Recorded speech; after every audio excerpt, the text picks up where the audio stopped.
Module number 5 है, lecture number 4, last lecture आज होगा। मॉड्यूल 5 का लेक्चर नंबर 4 आज लास्ट होगा, ठीक है। तो यहाँ पे है आपका पहला पॉइंट है कंसंट्रेशन ऑफ सबस्ट्रेट। क्या होता है कंसंट्रेशन ऑफ सबस्ट्रेट? तो सबसे पहले यहाँ पे ग्राफ देखेंगे। तो ग्राफ में क्या देखेंगे कि जैसे जैसे सबस्ट्रेट इंक्रीज किया है वैसे वैसे रेट ऑफ रिएक्शन, ये यहाँ है rate of reaction, rate of reaction, ये क्या है बाबू? आपका रेट ऑफ रिएक्शन है। तो जैसे जैसे सबस्ट्रेट इंक्रीज किया है वैसे वैसे रेट ऑफ रिएक्शन क्या किया है? इंक्रीज किया है।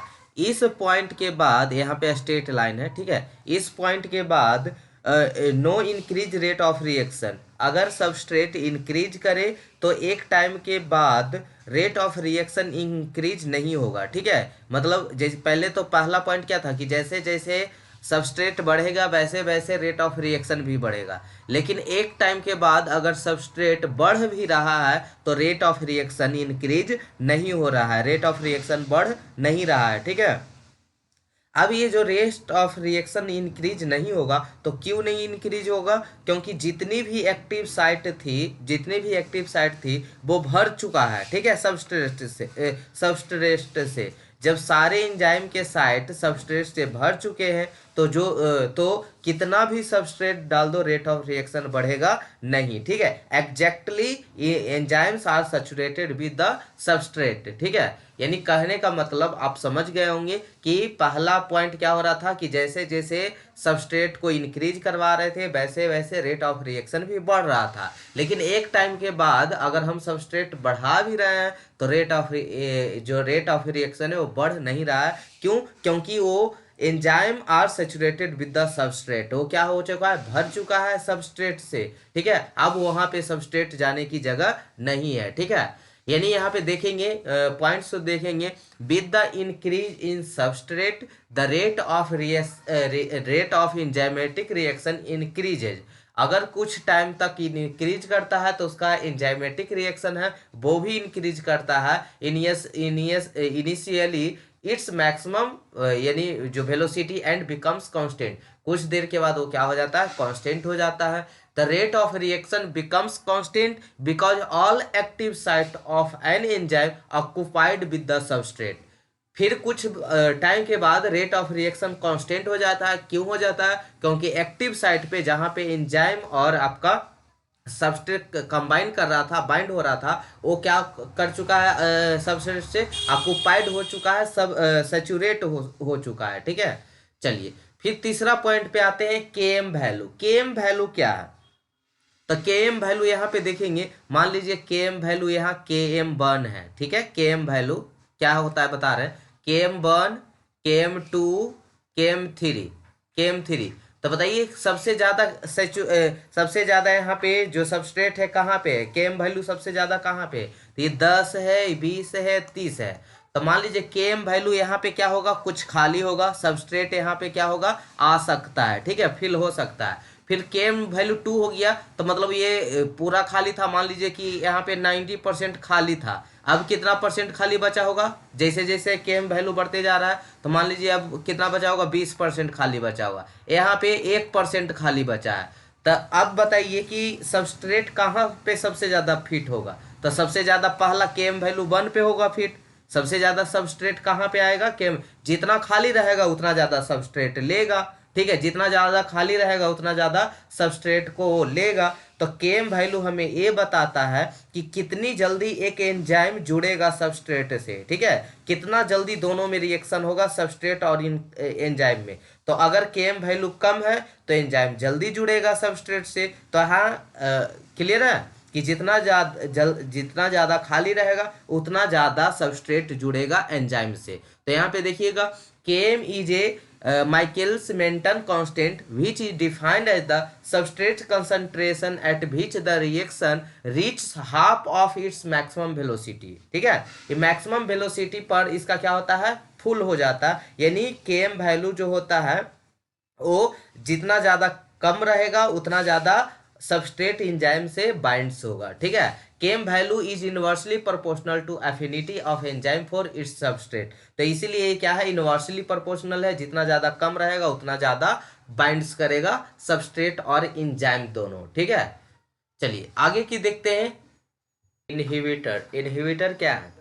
इनहिबिटर वो रुकावट है जो एंजाइम को काम करने नहीं देता है। ठीक है, इनहिबिटिव, अगर इनहिबिटर के बारे में पूछा जाए कि एक लाइन में इनहिबिटर क्या है, तो बोलेंगे वैसा रुकावट है, वैसा मतलब अवरोधक है जो एंजाइम को काम ही नहीं करने देता है, यानी any substance whose presence decrease the activity of enzyme is known as inhibitor. ठीक है, एक्टिविटी ऑफ एंजाइम को क्या कर देगा, डिक्रीज कर देगा। अगर यहाँ पे भी इनहिबिटर होगा, वो एक्टिविटी ऑफ एंजाइम को क्या कर देगा, डिक्रीज कर देगा। ठीक है, चलिए टाइप्स ऑफ इनहिबिशन देखते हैं, कितने टाइप का होता है। तो एक होता है, दो तरह के होता है, एक कंपेटेटिव इनहिबिशन होता है, एक नॉन कंपेटेटिव इनहिबिशन होता है। ठीक है, दोनों का डिफरेंस देखेंगे। तो सबसे पहले हम लोग देखते हैं ये कंपेटेटिव इनहिबिशन के बारे में। तो कम्पिटेटिव इनहिबिशन में सबसे पहले हमको ये बताइए कि shape of substrate and inhibition are same. Comment section में आंसर करेंगे, shape of substrate and inhibitor are same. तो इस दोनों का शेप क्या होता है, सेम होता है।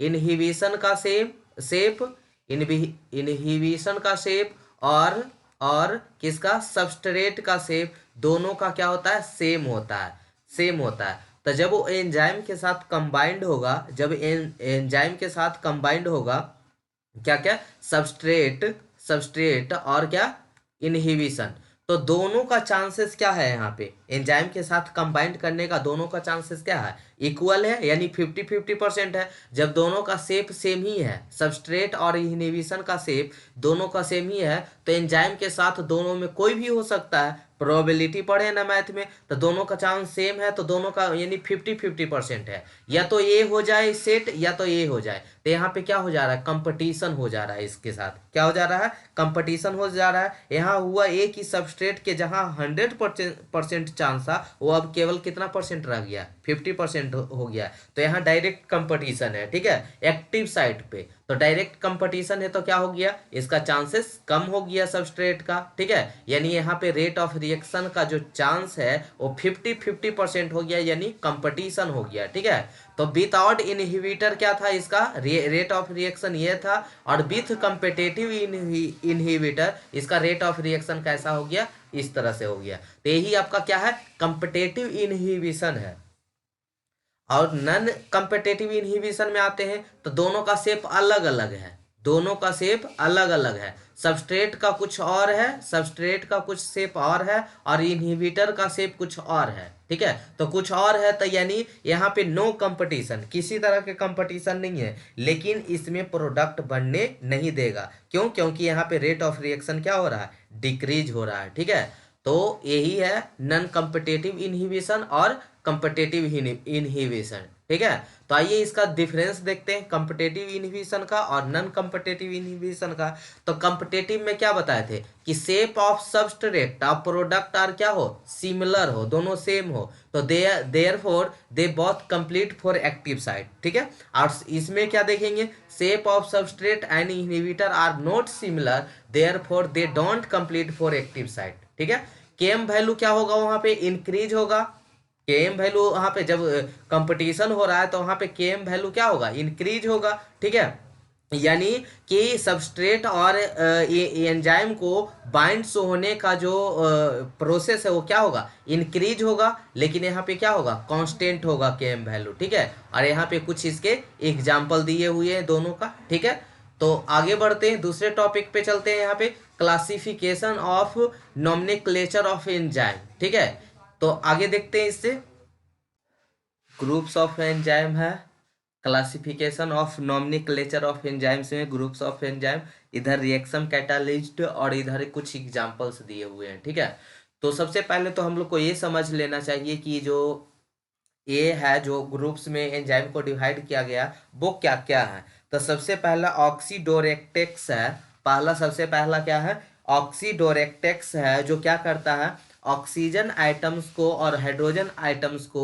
या उसके इलेक्ट्रॉन्स को एक सबस्ट्रेट से दूसरे सबस्ट्रेट में ट्रांसफर करता है, तो उसे ही हम लोग क्या कहते हैं, ऑक्सीडोरेक्टेक्स कहते हैं। ऑक्सीडोरेक्टेक्स क्या है, हाइड्रोजन और ऑक्सीजन एटम को एक सबस्ट्रेट से दूसरे सबस्ट्रेट में क्या करना, ट्रांसफर करना। ठीक है। दूसरा है क्या, ट्रांसफरेस। कि ट्रांसफरेस क्या है, तो transfer of a specific group, phosphate हो या मिथाइल हो, इसी प्रकार का। तो फॉस्फेट और मिथाइल को एक सबस्ट्रेट से दूसरे सबस्ट्रेट में ट्रांसफर करना क्या कहलाता है, ट्रांसफरेसेज कहलाता है। ठीक है। तीसरे में आते हैं, क्या है आपका, हाइड्रोलिसिस है। ठीक है। हाइड्रोलिसिस क्या होता है, तो हाइड्रोलाइस ऑफ ए सबस्ट्रेट, सबस्ट्रेट को हाइड्रोलाइसिस करना क्या कहलाता है, हाइड्रोलाइसिस कहलाता है। ठीक है। आइसोमर्स क्या है, तो सबस्ट्रेट के मोलिक्यूलर चेंजेज को हम लोग क्या कहते हैं, आइसोमर्स कहते हैं। तो change of the molecular form of the substrate is called isomers. ठीक है। यहाँ पे 5वां नंबर में छूट गया है, यहाँ पे लाइसिस है। ठीक है, लाइसिस है, एक सेकेंड, एल बाई लिख लीजिएगा अपना कॉपी में, LASES, लाइसिस। ठीक है। लाइसिस क्या है, the non hydrolytic removal of a group और addition of a group to a substrate, substrate के साथ नॉन हाइड्रोलाइटिक को रिमूव करवाना या ऐड करवाना क्या कहलाता है, लाइसिस कहलाता है। लिगैस क्या है, अगला पॉइंट है लिगैस। लिगैस क्या है, joining of two molecule by the formation of new bond, new bonds के दौरान दो मॉलिक्यूल्स के फॉर्मेशन को हम लोग लिगैस कहते हैं। ठीक है। तो बाबू यहाँ पे आपका मॉड्यूल नंबर 5 कंप्लीट होता है। ठीक है। अब अगले एपिसोड में हम लोग मॉड्यूल नंबर 6 में आएंगे। ठीक है। तो मॉड्यूल नंबर 5 आपका कंप्लीट होता है। ठीक है। To the point, exam of view से बहुत बहुत ही क्लियर है। ठीक है। तो आप एक बार शुरू से पढ़े, उसके बाद हम लोग सबको, जितने भी चैप्टर्स है सबको एक बार आपको रिवीजन करवा देंगे। ठीक है। जैसे ही कंप्लीट होगा वैसे रिवीजन करवा देंगे, प्रीवियस ईयर क्वेश्चन करवा देंगे, उसके बाद आपको क्या करवाएंगे, मैराथन करवा देंगे। ठीक है। और इतना के बाद 20 सीरीज क्वेश्चन करवा देंगे। अभी तो सिलेबस एक बार कंप्लीट कर रहे हैं। ठीक है। फिर आपको अभी क्या क्या बाकी है, 20 सीरीज क्वेश्चन बाकी है, मैराथन बाकी है, प्रीवियस ईयर क्वेश्चन बाकी है, रिवीजन भी टाइम मिलेगा तो करवा देंगे। ठीक है। तो आपको तो रटा जाएगा एग्जाम ऑफ व्यू से। ठीक है। तो थैंक यू सो मच यहाँ तक बने रहने के लिए। मिलते हैं हम लोग नेक्स्ट एपिसोड में, तब तक आप पढ़ते रहें। ठीक है। Thank you so much.